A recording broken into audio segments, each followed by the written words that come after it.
Happy మా వంటిల్లు నా వ్లాగ్స్‌లో ఈరోజు మీ అందరి కోసం నేను చేసి చూపించబోయే రెసిపీ పెసరపప్పు చారు చిక్కుడుగాయ కాంబినేషన్‌లో ఈరోజు ఇంట్లో నేను చేస్తున్నాను. అదే ఈరోజు మీ అందరి కోసం కూడా చూపిస్తున్నాను. మీరు కూడా ఒక్కసారి ఈ కాంబినేషన్ ఇంత సింపుల్‌గా ట్రై చేయండి. ముందుగా డైరెక్ట్‌గా పెసరపప్పు చారులోకి వెళ్ళిపోదాము. నేను ఒక చిన్న గ్లాస్ పెసరపప్పు తీసుకొని ఒక 2, 3 సార్లు నీట్‌గా వాష్ చేసేసి ఈ విధంగా కుక్కర్‌లో వాటర్ పోసి రెడీగా పెట్టుకున్నాను. అలాగే ఒక టమాటాని ఈ విధంగా మధ్యకి ఘాటు పెట్టి ఇలా డైరెక్ట్‌గానే పెట్టేస్తున్నాను. అలాగే ఒక చిటికెడు పసుపు, ఒక హాఫ్ స్పూన్ ఆయిల్ వేసేసుకొని కుక్కర్ క్లోజ్ చేసేసి ఒక 2, 3 విజిల్స్ రానిద్దాము.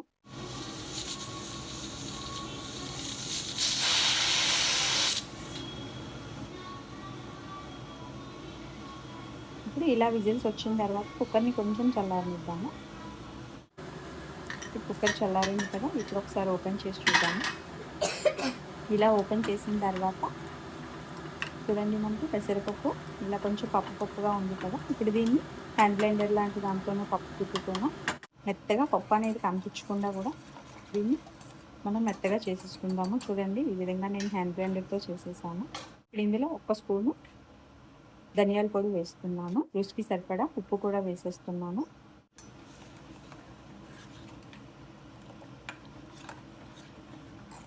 ఇప్పుడు మీకు కావాల్సిన క్వాంటిటీలో వాటర్ పోసుకోండి. ఇలా కొద్ది వాటర్ పోసిన తర్వాత మీరు థిక్నెస్ చూసుకొని మీకు కావాల్సిన క్వాంటిటీని బట్టి మీరు వాటర్ పోసుకోండి. ఇప్పుడు ఈ పప్పుచారుని ఇలా మరగనిద్దాము. ఇలా మరుగుతున్నప్పుడు ఒక 4, 5 పచ్చిమిర్చి చీలికలు, మనకి పచ్చిమిర్చే కారం, నేను ఇందులో కారపొళ్ళు అవి కూడా ఏమీ యాడ్ చేయను. అందుకని మీరు వేసుకునే క్వాంటిటీని బట్టి మీరు పచ్చిమిర్చి కారం యాడ్ చేసుకోండి.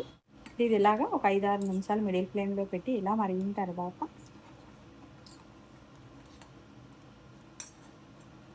దీన్ని ఇలా పక్కకు పెట్టేసుకొని ఇప్పుడు పోపుకి వేరే కళాయి పెట్టుకుందాము. పోపు కళాయిలో ఒక 2 స్పూన్ల ఆయిల్ వేసుకుందాము. ఆయిల్ హీట్ అయిన తర్వాత ఒక స్పూన్ జీరా, ఒక 6, 7 వెల్లుల్లి రెమ్మలు కూడా కొంచెం దంచుకుని ఈ విధంగా వేసుకుందాము. ఇవి ఇలా వేగిన తర్వాత ఒక 2 ఎండుమిర్చి, అలాగే ఒక హాఫ్ ఆనియన్ ఇలా పీసెస్గా కట్ చేసి వేసుకున్నాను. అలాగే కరివేపాకు వేసి ఒక్కసారి పోపునంతా బాగా వేగనిద్దాము. పోపు ఇలా వేగిన తర్వాత చిటికెడు ఇంగువ వేసుకుందాము. వేసుకొని ఒక్కసారి కలిపేసి కొద్దిగా కొత్తిమీర కూడా వేసుకుందాము. ఇలా వేసుకుని ఒక్కసారి ఈ విధంగా కలిపేసుకుని డైరెక్ట్గా ఈ పప్పుచారుని ఈ పోపు వేసిన కళాయిలోనే ఇలా వేసేసుకుందాము.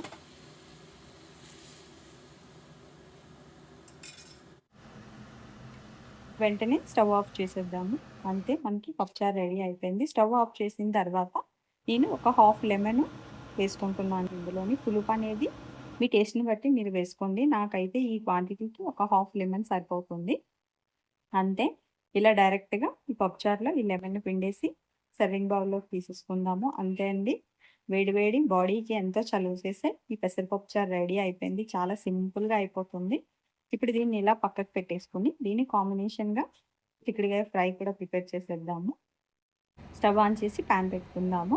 నేను ముందుగా ఒక 1/4 కిలో చిక్కుడుకాయని ఈ విధంగా సన్నగా తరిగి పెట్టుకున్నాను. అలాగే ఒక 2 ఆనియన్స్ని, 2 పచ్చిమిర్చిని కూడా సన్నగా తరిగి పెట్టేసుకున్నాను. అలాగే కొంచెం ఫ్రెష్ పచ్చి కొబ్బరిని ఇలా తురిమి పెట్టుకున్నాను. ఇవే ఇంగ్రీడియంట్స్. ఇప్పుడు ఈ ప్యాన్లో ఈ చిక్కుడుకాయ ముక్కల్ని ఇలా వేసేద్దాము.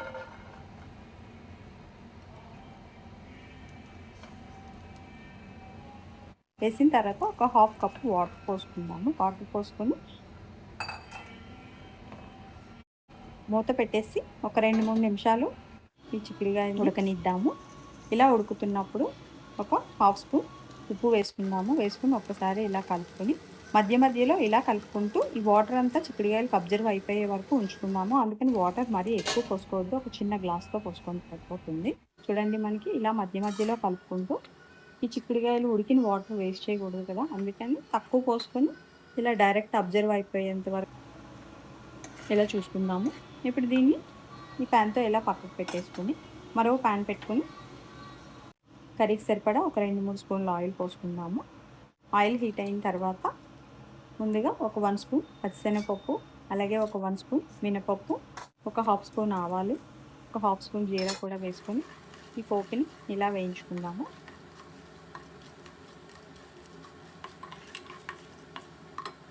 పోపు వేగిన తర్వాత ఈ సన్నగా తరిగిన ఆనియన్స్‌ని, పచ్చిమిర్చి ముక్కల్ని కూడా వేసేసి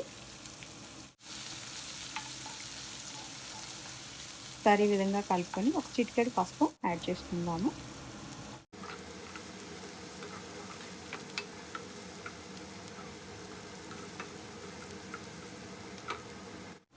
అలాగే రుచికి సరిపడా కొద్దిగా ఉప్పు, ఎందుకంటే ఆల్రెడీ మనం చిక్కుడుకాయల్లో వేసేసాం కదా! జస్ట్ ఆనియన్స్ కోసం కొద్దిగా ఉప్పు వేసుకొని ఒక్కసారి ఈ విధంగా కలుపుకొని మనం ఈ ఆనియన్స్‌ని బాగా గోల్డ్ కలర్ వచ్చే వరకు కూడా వేయించుకుందాము. ఇలా వేగిన తర్వాత ఈ ఆనియన్స్‌లో ఒక హాఫ్ స్పూన్ అల్లం వెల్లుల్లిపాయ పేస్ట్ కూడా వేసుకొని ఈ విధంగా కలుపుకొని మరొక నిమిషం ఇలా ఫ్రై అవ్వనిద్దాము. ఇలా ఫ్రై అయిన తర్వాత ఈ ఉడికించిన చిక్కుడుకాయ ముక్కల్ని డైరెక్ట్‌గా ఇలా వేసేసుకుందాము. వేసుకొని ఒక్కసారి బాగా కలిపి మూత పెట్టి ఒక 4, 5 నిమిషాల పాటు మధ్య మధ్యలో కలుపుకుంటూ కూడా దీన్ని ఆయిల్‌లో మంచిగా ఫ్రై అవ్వనిద్దాము.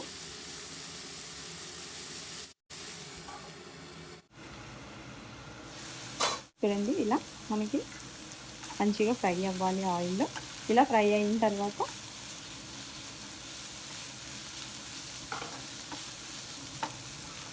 దీంట్లో ఒక్క స్పూను ధనియాల పొడి వేసుకుందాము. నాకు పచ్చిమిర్చి చాలా కారంగా ఉన్నాయి. అందుకని నాకు పచ్చిమిర్చి కారం సరిపోయింది. నేను ఒక 3 పచ్చిమిర్చి వేసాను. అయి సరిపోయింది నాకు. మీకు కావాలనుకుంటే ఈ స్టేజ్‌లో ఒక హాఫ్ స్పూన్ వరకు రెడ్ చిల్లీ పొడి యాడ్ చేసుకోండి. నాకైతే సరిపోయింది. అందుకే నేను వేయట్లేదు. ఇప్పుడు ఒకసారి ఇదంతా బాగా ఇలా కలుపుకొని ఇప్పుడు డ్రైగా అయిపోయింది కదా! ఈ స్టేజ్‌లో మనం ముందుగా తీసి పెట్టుకున్న ఈ ఫ్రెష్ కొబ్బరి కూరను కూడా ఈ విధంగా వేసేద్దాము. వేసేసి ఒక్కసారి బాగా మిక్స్ చేసుకొని ఒక్క నిమిషం పాటే ఫ్రై చేసుకుందాము. చూడండి మనకి పొడి పొడిగా మంచిగా రెడీ అయిపోయింది.